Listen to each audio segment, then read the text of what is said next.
लीजिए, एक बहुत बड़ी ये खबर सामने आ रही है कि सऊदी अरब ने पाकिस्तान के फैसला साजों को ये कहा है कि जो मायदा हमने किया था एक पर हमला दूसरे पर हमला, अब इसको निभाने का वक्त आ गया है कि chickens have come home to roost, या फिर एक और इडियम है कि it's time to foot the bill, bill देने का वक्त आ गया। या फिर इसको जो गालिब ने कहा अपने शेर में कि कर्ज की पीते थे मैं लेकिन समझते थे कि हाँ रंग लाएगी हमारी फाका मस्ती एक दिन।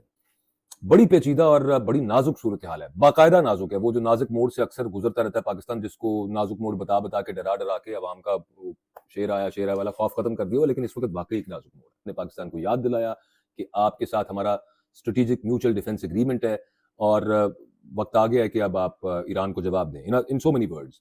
और फिर करेगा, ईरान के खिलाफ जाएगा। ये खबरें चल रही हैं, चीजें हो रही हैं। अगर ऐसे हुआ तो ईरान से पाकिस्तान की तरफ नीचे मार करना कोई मुश्किल काम नहीं, और फिर पाकिस्तान भी डिजर्व करेगा कि ईरान जो है इनके ऊपर भी मिसाइल छोड़े, चूंकि ये भी तो उनका दिफा करने जा रहे हैं ना। ये पाकिस्तान को इस तरह की चीजों के अंदर नहीं घुसना चाहिए। पैसा सब कुछ नहीं होता, इज्जत, दोस्ती, मेयार भी बड़ी चीजें जो है वो मानी रखती हैं। दोस्तों, जैसा कि आपने क्लिप में देखा, पाकिस्तानी मीडिया में इस बात की चर्चा जोरों पर है कि सऊदी अरब ने पाकिस्तानी सेना प्रमुख आसिम मुनीर को बुलाकर खरी खोटी सुना दी है।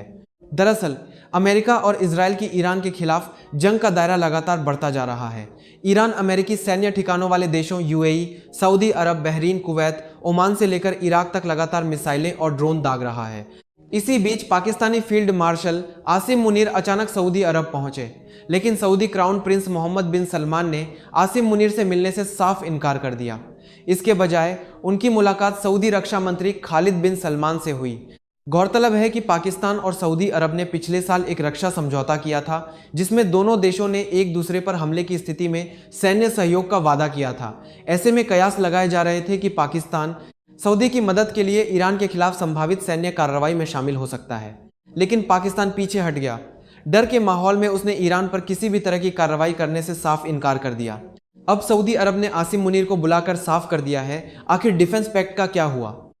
लीजिए, एक बहुत बड़ी ये खबर सामने आ रही है कि सऊदी अरब ने पाकिस्तान के फैसला साजों को ये कहा है कि जो मायदा हमने किया था एक पर हमला दूसरे पर हमला, अब इसको निभाने का वक्त आ गया है। पाकिस्तान के फील्ड मार्शल सईद आसिम मुनीर ने हंगामी दौरा भी किया है सऊदी अरब का। तो क्या हम इससे नतीजा ये अखज़ कर सकते हैं कि पाकिस्तान भी ईरान मुखालिफ जा सकता है? इस पर अगर आप इसको ये कहें कि पाकिस्तान अगर शामिल होगा, तो पाकिस्तान अगर शामिल होगा तो उस तनाजुर में भी आपको पता है कि फिर पाकिस्तान के फैसला साजों को तैयार रहना चाहिए कि वह पाकिस्तान को एक बड़े खतरे की तरफ वो ले जाएंगे अगर वह ऐसा करेंगे। अगर तो आपने फ़कत ऑयल के लिए इस ईरान के अगेंस्ट या इस इत्तेहाद के हिस्से के तौर के पर अगर आपने बढ़ना है, तो ऑयल कौन सा आप सऊदी अरब से फ्री में लेते हैं? ज़ाहिर आप पैसे देकर ही लेते हैं, तो वह किसी भी मुल्क से आप ले सकते हैं। लेकिन पाकिस्तान के फैसला साज भी इस चीज़ की हसासियत को जानते हैं। लेकिन अगेन ये कहूँगा कि अगर वो फिर भी ऐसा कुछ करेंगे तो इसके नताइज खत्ते के अंदर मजीद संगीन भी हो सकते हैं।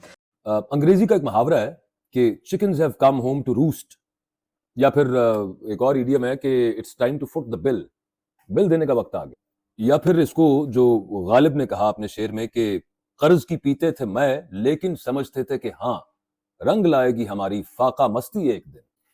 बड़ी पेचीदा और बड़ी नाजुक सूरत हाल है, बाकायदा नाजुक है। वो जो नाजुक मोड़ से अक्सर गुजरता रहता है पाकिस्तान, जिसको नाजुक मोड़ बता बता के डरा डरा के अवाम का शेर आया वाला खौफ खत्म कर दिया, लेकिन इस वक्त वाकई एक नाजुक मोड़ है। जो आर्ग्यूमेंट है उस किताब के अंदर, वो पाकिस्तान पे भी अप्लाई होता है, वो किसी भी मुल्क पे अप्लाई होता है, किसी भी मॉडर्न मुल्क पे अप्लाई होता है। जो उस किताब के अंदर बात की गई, और वो ये है कि कोई भी रियासत खालिद बिन सलमान जी डिफेंस मिनिस्टर हैं सऊदी अरेबिया के, और इनके साथ जो है फील्ड मार्शल साहब ने मुलाकात की है, इनसे बातें की। आपको पता है ना कि डिफेंस पैक्ट हमारा हो के रखा है, और जाहिर उसके लिए हमने पैसा वैसा भी पकड़ लिया है। तो हम उनको बताने के लिए गए थे, तसल्ली देने के लिए गए थे। मुसलमान किसी से नहीं डरता, और अगर आप ये समझ रहे हैं कि ईरान आप पर अटैक करेगा तो हम आएंगे, तो भैया हमारे तो इधर अफगानिस्तान से हमारी जान नहीं छूट रही है। रोज अफगानिस्तान आके हमारे कान के नीचे दो लगा के जा रहा है, तो हम उसका कुछ नहीं बिगाड़ पा रहे, तो हम भला ईरान तो उससे भी दो कदम आगे। अब तो समझ रहे ना, इजराइल की ऐसी तैसी करके रख दी, तो हम क्या चीज, हम किस खेत की मूली, गाजर या खीरे, तो जाहिर हमारा क्या बनेगा। तो इसलिए आप जो है ना हमारे भरोसे मत रहिएगा। ये बताने के लिए फील्ड मार्शल साहब गए,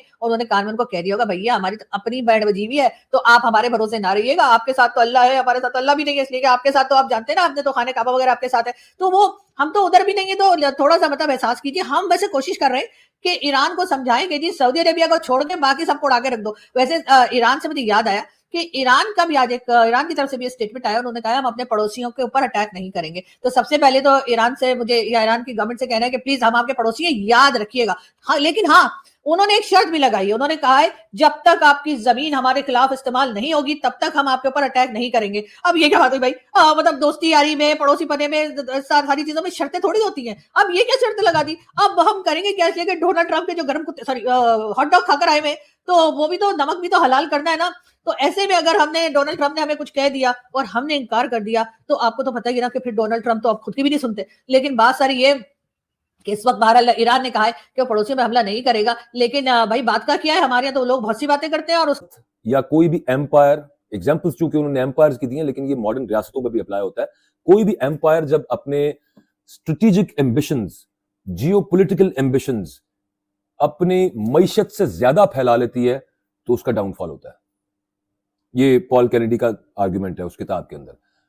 जैसे अगेन वो कहते हैं कि चादर देख के पांव फैलाने चाहिए, या फिर उसकी अंग्रेजी ट्रांसलेशन है cut your cloth according to your feet. तो यहां पे जो फीट है ना और जो पांव है वो आपके स्ट्रेटेजिक जियोपॉलिटिकल एम्बिशंस है, और जो क्लॉथ है वो आपकी मईशत है, वो आपकी इकोनॉमी है। उसके मुताबिक आपने अपने पांव फैलाने हैं। महसूस यूं होता है कि पाकिस्तान ने, जैसा कि हमें पिछले 2 साल से बताया जाता रहा है कि जनाब फलाना दुनिया का फड्डा भी हमने हल कराया है, फलानी जगह भी मीडिएट हम करवा रहे हैं, ये भी हम कर रहे हैं, वो भी हम कर रहे हैं। बड़ी अच्छी बात है, करना भी चाहिए। और बोर्ड ऑफ पीस तो आप सबको पता ही है, अमेरिका के साथ जो मामला आते हैं वो आपको पता है, लंच के बाद से लेके अब तक के सारी सूरत हाल। सो ये स्ट्रेटेजिक एम्बिशंस ही होते हैं कि मतलब ठीक है, मतलब we are at a great place, feeling great, बहुत जबरदस्त, फ्लाइंग हाई, सब मामला अपनी जगह पे, लेकिन इकोनॉमी उसका साथ नहीं देती unfortunately. Now let's start with the both of those news. First of those news जिसका मैं हवाला दे रहा था आपको, 55 रुपए पेट्रोल बढ़ाया गया। ठीक है, आपने बड़ा सुन लिया होगा इस चीज के ऊपर कि 55 रुपए क्यों बढ़ाया गया। अभी तो आपके पास जो स्टॉक बढ़ा हुआ है वो आपने $60 पर बैरल के हिसाब से खरीदा हुआ है। नया स्टॉक तो अभी आपने परचेज नहीं किया, उसके मुताबिक आप कीमतें बढ़ाते। 55 रुपए बढ़ा दिए, लेकिन असल वही बात जो मैं आपसे कह रहा था कि devil lies in the details. Levy जो बढ़ाई गई है, असल मुद्दा वो है।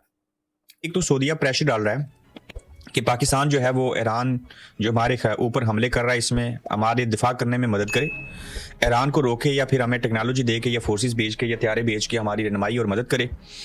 दूसरी जानिब कहा जा रहा है कि ये तय हुआ है कि सऊदीया और पाकिस्तान के दरमियान के पाकिस्तान ना सिर्फ प्रेशर डालेगा बल्कि अंदरूनी खाना, जैसे चाइना और रशिया जो है वो ईरान की सपोर्ट कर रहे हैं, ऐसे ही पाकिस्तान जो है वो ईरान के खिलाफ और सऊदी अरेबिया की मदद में उनकी मदद करेगा, ईरान के खिलाफ जाएगा। ये खबरें चल रही हैं, चीज़ें हो रही हैं। अगर ऐसे हुआ तो ईरान से पाकिस्तान की तरफ नीचे मार करना कोई मुश्किल काम नहीं, और फिर पाकिस्तान भी डिजर्व करेगा कि ईरान जो है इनके ऊपर भी मिसाइल छोड़े, चूंकि ये भी तो उनका दिफा करने जा रहे हैं ना। ये पाकिस्तान को इस तरह की चीज़ों के अंदर नहीं घुसना चाहिए। पैसा सब कुछ नहीं होता, इज्जत, दोस्ती, मेयार भी बड़ी चीज़ें जो हैं वो मनी रखती हैं।